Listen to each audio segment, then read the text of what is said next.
Some call them walking corpses, unholy living dead, something Halloween special. The Misfits, the crimson ghosts with the most. To many, they're a trendy t-shirt design, a little more. But to me, they're simply one of the greatest bands to ever scream with us on Earth AD. Okay, I'm sorry, the dad jokes are done. The mythos of the Misfits is extraordinary. This is a band who never sold any records, never really charted, and were never that well known outside of certain circles for the longest time. Yet in the past few years, the classic lineup have enjoyed several sold-out shows in many arenas and stadiums. Now, naysayers will be quick to say that's because of the iconography of the name, logo, image, and nothing else. But before the highly anticipated reunion, the lineup consisting of Jerry and a bunch of randos weren't doing anywhere near as good. But having Danzig and Doyle back ignited a flame that got everyone interested in the legend that is the original Misfits. And everyone wanted to hear those classic songs that for years people had only heard covered by the likes of Metallica and Guns N' Roses. And because of these shows, they got such a momentum that they would be absolute fools to not fuck! But despite everything, despite Jerry only continuing to use the Misfits name even though the current lineup is to shelve their former selves, despite Doyle being a walking meme and having the personality of a wet sock, and despite Glenn Danzig being, well, Glenn Danzig, a notorious douche who for all intents and purposes hasn't made anything good since the mid-90s. But damn, for almost 2 decades, this guy could do no wrong, being the mastermind of 3 of the best bands I have ever heard in my life, and oozing a style that is often mimicked but never equaled. The man's voice is nothing short of a scream of a demon, yet his voice can be surprisingly tender when need be, even though for the most part in the Misfits he's just barking like a rabid dog. He's cut from the same cloth as Roy Orbison, Jim Morrison, and of course the king, Elvis Presley, yet I like Glenn much more than any of the names previously mentioned. His gothic tendencies puts a lush texture on pretty much everything he's ever recorded. And even though Glenn was pretty much the mastermind of the Misfits, we can't forget about the other members. Jerry only invented the classic Devilock hairstyle. He, along with his brother Doyle, financed most of the band's early career since they both worked in their father's machine shop. So without those two, I would argue that the Misfits would not be the band they are today. Doyle follows Johnny Ramone's playbook to a T by downpicking every riff that comes his way, and given the fact that he's built like a brick shithouse, he absolutely abuses his guitars, so his playing has a sense of aggression that even Johnny Ramone can't quite match. And according to Jerry at least, him and Doyle contributed to writing at least 15% of the riffs. Whether or not that is true is doubtful, but hey, you never know. But without any further ado, today we're going to rank all of the Misfits albums from worst to best. Now keep in mind, if this is my list, my opinion, so instead of screaming at me in the comments because you disagree, by all means comment your own list in the comments, I'll love to read it. Also, this will be only studio albums, so no compilations or EPs, as great as some of them may be. But anyway, on to the list.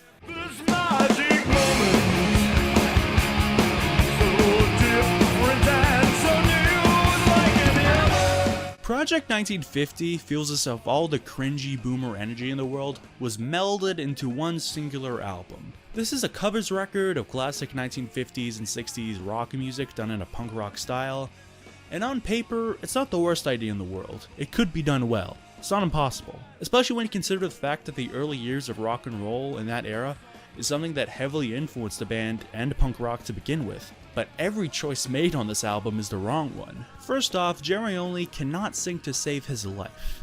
Say what you want about Michael Graves, but at least he could consistently sing in key. And this is a Misfits album in name only.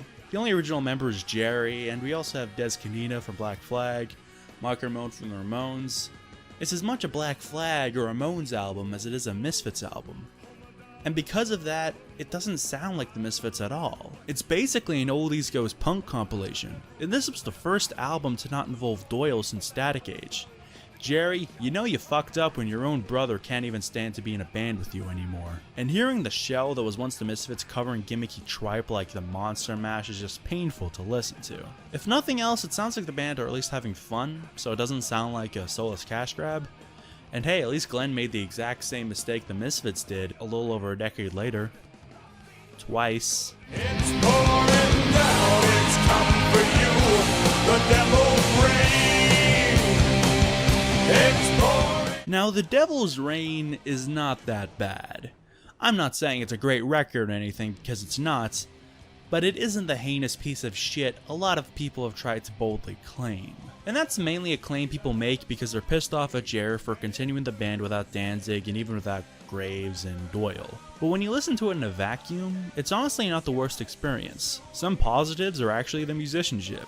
Des Cadena is ripping on this album with some pretty decent riffs and even solos, and with all due respect to Doyle, he couldn't even do half this stuff. Even though Dez's playing does not match Doyle's in terms of pure aggression, but still his performance is really damn good. Same thing goes for Eric R.C.'s drumming. He can hit those skins like nobody's business and he has tons of energy. And Jerry still has his same signature thick and juicy bass tone, but again his voice is still pretty bad. He sounds better than what he did on Project 1950, but he has no real range and he sticks to a pretty generic croon throughout the entire record. And Dez actually has some lead vocals on this album, and him and Jerry actually duets on one of my personal favorite tracks, Jack the Ripper, which is probably one of the heavier tracks from this band, and it has a great solo.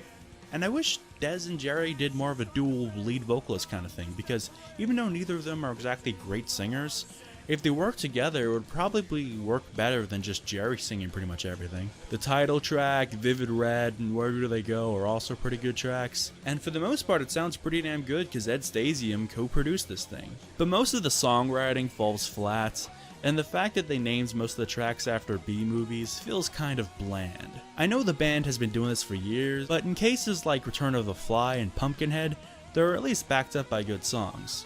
But I can't really say the same for most of The Devil's Reign.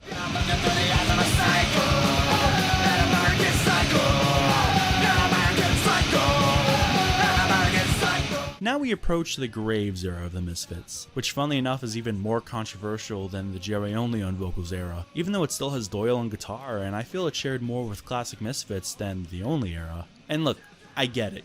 Graves is no Danzig.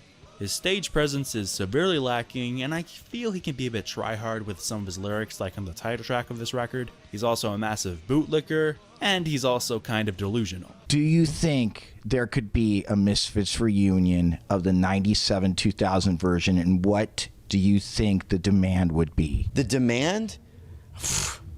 You'd think that the demand for the Glenn Jerry Misfits is high. It would be astronomical. It would be at least 3, 4, 5 times what it is now. Oh, wait, you serious? Let me laugh even harder. But most of his shortcomings only really come apparent when you compare him to his predecessor. And when you take Danzig out of the equation, the Graves albums are not bad at all. They're a bit more on the metal side with the riffs and drums courtesy of Dr. Chud.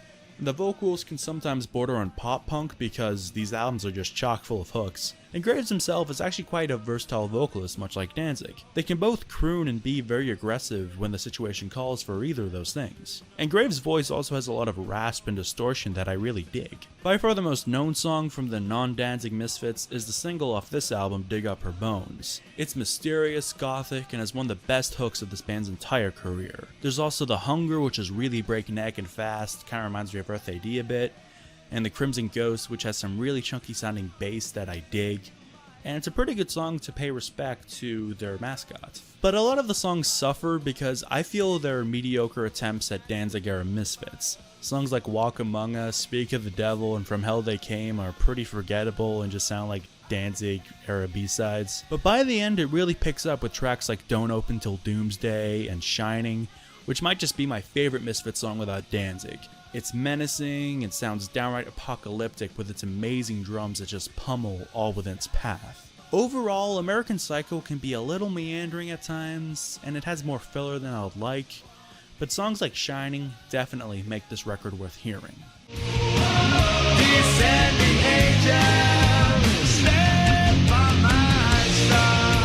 Famous Monsters is definitely the most underrated Misfits record in my opinion. Even amongst Graves fans, most of the love goes towards American Psycho because it has Dig Up Her Bones on it, and this album kinda gets left by the wayside. But I feel this album is an improvement in almost every single way.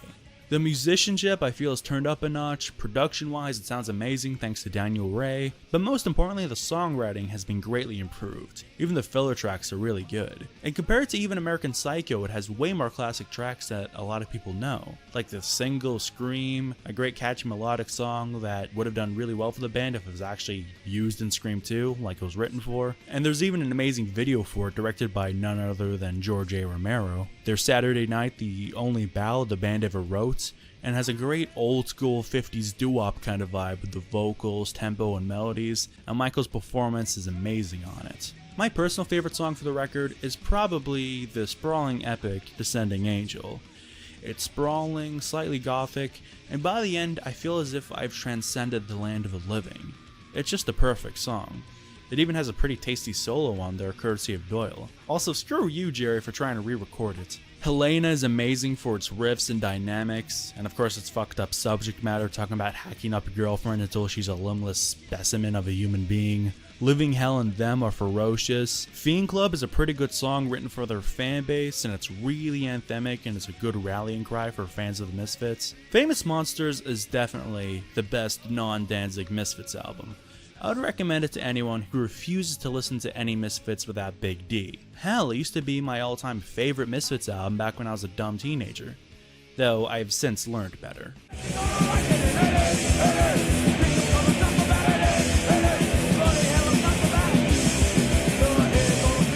Finally, we get to the Misfits as everybody knows them, and at their best, with none other than Punched in the Face Man from YouTube.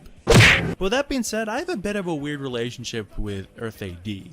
I used to not like it at all, but that was before I developed a proper taste for hardcore.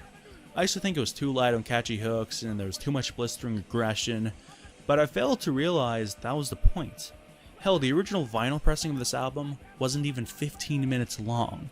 The point of this album was to come in through your speakers, smack you upside the head, and fuck off. They got Robo from Black Flag for a reason. I mean, as soon as the album starts and you hear Glenn's manic werewolf howl, you know you're in for a real treat. But because of the nature of this album, it's really hard to pick out favorites because I rarely listen to individual tracks. I'm either listening to the entire thing, or I'm not listening to it at all. It really is an experience. It feels almost wrong to listen to individual songs. It feels as if I'm doing the album a disservice. But one individual track that needs no introduction is Die Die My Darling. It's pummeling and has a ton of power behind it. It's no wonder why it's one of the band's biggest songs. It also has a really weird and ominous beeping in the background that adds a lot of atmosphere. I can see that Earth AD is not for everyone, because you do really need to have a taste for hardcore punk to appreciate it. I mean, even Glenn Danzig doesn't like this album because of the hardcore direction, but if a balls to the wall hardcore punk Misfits album sounds like it's up your alley, then it probably is.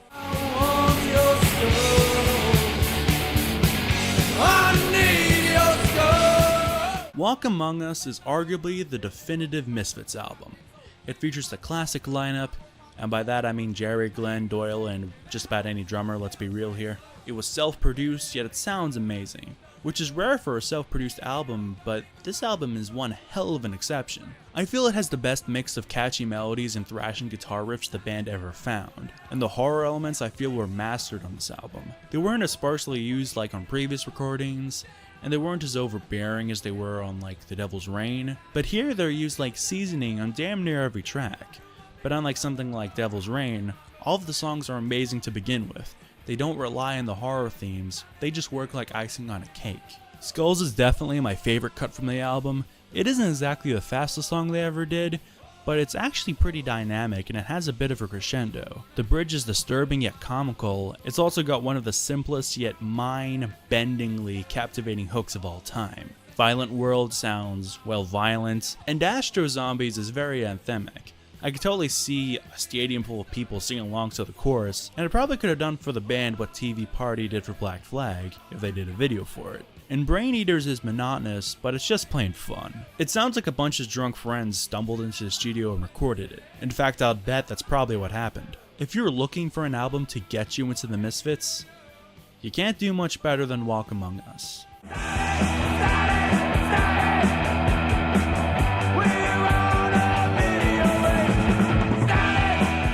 The The story of Static Age is interesting because it took nearly 20 years for it to be released in full. It was recorded with studio time that Glenn had acquired as compensation for Mercury using the Blank Records name on a Parayubu record, I think it was, which was a name Glenn owned. And after recording the album, they shopped it around and no label wanted it. And I think I can kind of understand why, because it sounds like a really aggressive Joy Division. Before Joy Division even released an album, the album sounds very dissonant and jarring. The bass is much louder than the guitar, so both instruments kind of switch roles, with the guitar being the rhythmic backbone and the bass bringing the melody to the forefront. And Jerry had only been playing bass for less than a year at that point, which is just plain wild. This album was made before the band found the horror image that would end up defining them to their core, so much of the album is more traditional 70s punk affair with songs like Attitude, which was later ruined by Guns N' Roses, Angel Fuck, which is nonsensical but so fucking fun, Some Kind of Hate, which has a stomping rhythm that demolishes your eardrums, and Bullet, the now infamous song about the assassination of JFK, and also about wanting to bone Jackie Kennedy, with my personal favorite line being, "My cum be your life source." I mean, that's just hilarious. The title track is droning and mesmerizing. TV Casualty has a sway to it that I can't get enough of. In the Doorway is strangely haunting, with one of Glenn's best vocal performances of all time. Likewise for She, minus the haunting part. Last Caress is on this album, and it's as anthemic as ever, and was made to be sang along to. I mean, it's Last Caress, what else can I say? But my favorite off the album, and my favorite Misfits song period, has got to be Hybrid Moments. There's something strangely wholesome and genuine about it. If you're gonna scream, scream with me, cause moments like this never last. It's as wholesome as this band ever got, and I love it. Also, that vocal melody is to die for. Overall, Static Age reads like a greatest hits. There's not a dud to be found, and it has such a unique sound for not just punk, but just in general. And that's why I think it's the best Misfits album. Do you agree with my ranking? Tell me below in the comments. You can click this card for more punk rock videos, and if you enjoyed the video, please like, subscribe, and click the bell to remain notified and support the channel. Anyway, take it easy, party people. Don't talk to me or my son ever again. Okay, fuck you.